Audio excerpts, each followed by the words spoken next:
Yesterday was a profitable day. It just ended my Ravens season. People who aren't even Ravens fans know this. Joseph Rodriguez. No Henry in the game? Do you know everybody was texting me last night? Where's Derrick Henry? You know that's not the first time this year that I've been asked that question in the fourth quarter of a game or a second half of the game. Derrick Henry ran for 128 yards last night. And the second half, you felt like he wasn't even on the field. The Ravens' offensive play calls have been bad. I can't fully blame it on it. First off, I don't even know how much Lamar Jackson cares to play for this team. Even though I know Dr. Chow said on his live stream yesterday that Lamar is definitely feeling pain, I'm sure. Isn't it sad, though? You don't have faith in your own quarterback to really care to get out there. I really questioned it. Does Lamar really want to play? Because honestly, Tyler Huntley came on the field after he left, and I felt the offense started moving a bit. But then there's the fumbles. Derrick Henry fumbled the football again. It's, the fourth time this season? And that's tying or past what he did last year. Zay Flowers ended the game again on a fumble in a meaningful game. Zay Flowers continues to fumble footballs. And it's so sad because he actually had a decent game, dropped a couple of balls that he should have had, but had a pretty good game. And Zay Flowers could come up with some great catches, but then he fumbles every frickin' time when it matters. When it matters, the Ravens fumble. The Ravens lose games 24-13. This was the score. 24-13 starting the fourth quarter is what the Ravens were leading by. 24-13. How do you blow that? John Harbaugh? My dad is of the belief that it's not John Harbaugh's fault. He wants to blame the offensive coordinator. He wants to blame the defensive coordinator. It all starts from the top, Dad. The top is John Harbaugh. And I love John Harbaugh. I do. Do I think the Ravens fire him? No. I think Zach Orr is going to get fired. I really don't think that they're going to fire their offensive coordinator. I really don't. I do believe they're going to fire Zach Orr. I really don't think they're going to fire Harbaugh. They might even fire someone under their general manager, Eric DeCosta. The big dogs are not getting fired. You know why? Because the Ravens are the New York Yankees. I am a fan of both teams. The Yankees get rid of everybody else, but they don't get rid of the GM and they don't get rid of the manager. They just get rid of everyone else who's an accomplice to them. The Ravens are not getting rid of, and I'm not saying John Harbaugh's a problem. He is a great head coach. Just sometimes, look at Andy Reid. The Eagles system was done. They said we're just kind of mediocre. They moved on from Andy Reid. Andy Reid's still a great coach, went on to Kansas City, won Super Bowls. The Eagles also won Super Bowls without Andy Reid. It doesn't mean John Harbaugh's not a great coach. It just means whoever the Ravens have decided to draft, whoever the Ravens now have built up personnel-wise, it's not working. John Harbaugh came into a Ravens system with a pocket-passing quarterback in Joe Flacco, a quarterback that was, you could say, mature, a team that was very different. I mean, John Harbaugh came to the Ravens with a bunch of veteran leaders, and now John Harbaugh's dealing with a lot of kids. He's dealing with kids that don't have discipline, and John Harbaugh's not able to discipline them.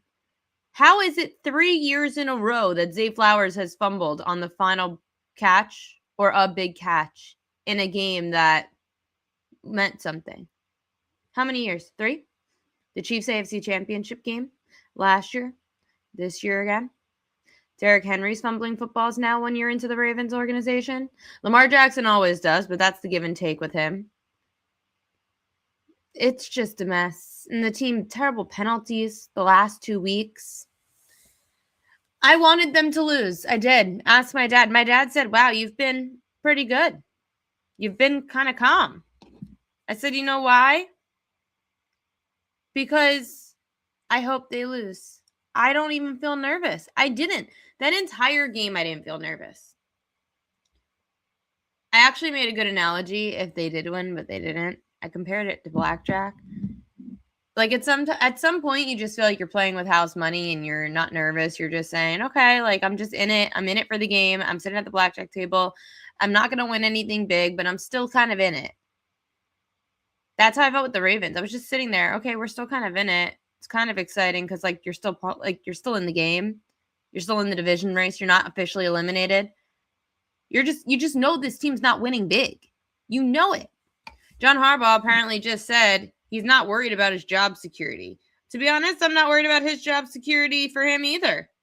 He's not going anywhere, guys. He's staying put. And the Ravens are going to continue to be this way for a while. But it's funny because the Ravens were so quick to pull the trigger on Brian Billick. But not John Harbaugh. Anyway, good job by the New England Patriots. You guys have proven time and time again that despite your easy schedule, you're winning the games that you need to, or you're in them. I know they could have beaten the Bills. The Patriots themselves did lose that lead 21-0. They still beat the Ravens on the road in a hostile environment. The Patriots can still be a 1 seed and have home field throughout the playoffs, which is pretty crazy. The Ravens, on the other hand, they're not eliminated yet. They do need the Steelers to lose to the Browns next week. If the Browns upset the Steelers next week, the Ravens can play for the division in the last week of the year. If the Steelers win next week, then it's over. You know what really pissed me off too before the game even started? And no, Craig Abel, I would not ask Baltimore to draft a quarterback in the first round. That's not the problem. Chris Collinsworth before the game yesterday. I don't know if you caught it because sometimes when it's not your team, you don't catch it. Chris Collinsworth before the game yesterday said the Ravens fans and the Ravens players were watching the end of the Steelers-Lions game on the field yesterday, and it got the place so hyped up. Maybe it's going to help the Ravens. You think, Chris Collinsworth, that the Ravens fans and the the Ravens fans and the Ravens players watching the game beforehand, watching the Steelers upset the Lions in Detroit as 6.5-point underdogs, you think that helped? You think the fans were cheering and all hostile now? Because no. That would have only helped the crowd if they knew the Ravens had to win to get in. Then the crowd would have been hyped if the Steelers lost and the Ravens had to then win to get in. Then the crowd would have been into it. The crowd is not any more into it when the Steelers were supposed to lose yesterday and end up upsetting the Lions in Detroit in now a must-win situation for the Baltimore Ravens. No, Chris Collinsworth, that did not help the Ravens and the Ravens fans yesterday to feel any better going into the game. In fact, it probably put more pressure on the Ravens. They knew they had to win, and they effed it up again. So I hope that they lost. I hope they get eliminated, because the only way that things fix anything, the only way a team will fix anything in sports is if you don't make the playoffs and nonetheless when you should have. That's why I got mad when the Yankees honestly made the playoffs, because you knew at that point they said, oh, we made the playoffs. We were a game away, a series away. Oh, God. When the Yankees won the World Series, I was pissed because I knew they weren't beating the Dodgers. And yet here we are. We have to worry about now the same crap the next year because your team made the playoffs. When you're tired of your team and you know it's not working, you kind of hope they lose so that there's changes made. And I'm going to ask Mid-Major Matt, who's coming on now, what his thoughts are. Because, Matt, I was saying it earlier on the show, Andy Reid, similar, you're an Eagles fan. Andy Reid, great head coach. Everyone in Philly still loves Andy Reid. But Andy Reid, it was time to go. Eagles go on to win a Super Bowl. Reid goes on to win multiple with the Chiefs.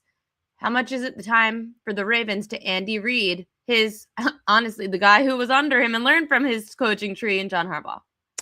I don't know, because everybody wants to fire Mike Tomlin every week, and yet he keeps winning. And it's funny because but at what the Steelers point is it fans, mediocre winning? Yeah, but it doesn't matter. It's winning. It's with the Ravens are not winning. I'm so glad that Derrick Henry was fresh down the stretch in the fourth quarter. That was ridiculous that after the drive he put together, the next drive, it was a Keaton Mitchell drive. No, you put Derrick Henry out there, you run the ball into the line 3 or 4 times, and you drain the rest of the clock. But hey, it was a Keaton Mitchell drive, so that's all that matters. And Derrick Henry will be fresh for next year and for next week. So and I get he has the fumbling issues, but you still want him out there. So I thought that was more ridiculous than anything else, that he had the great drive. And they're like, well, you're going to take this drive off. But I mean, I think Harbaugh's fine. I just feel like you said it before. Like they don't have the leaders. They don't have the Ray Lewises, the Peter Boulwares, the Terrell They don't have Suggs. Like, someone like you, Ray Lewis, Ed Reed, who could tell them to get their shit together because Lamar can't get it together. Like, there's nobody on the team that's yelling at anybody to clean it up. well, and I told you last week. I mean, I like Zay Flowers, but like they don't have a dominant number one. Well, let me. They don't have a dominant number one of a good age. Like DeAndre Hopkins is awesome, no matter how old he is, and he's going to forever be a great wide receiver. But like, you don't have a true number one, like a guy who, like an AJ Brown, like a Justin Jefferson, like an Amon-Ra St. Brown. Like you don't have that. Flowers is very good. Don't get me wrong, but he's not a true number one. He's not reliable either.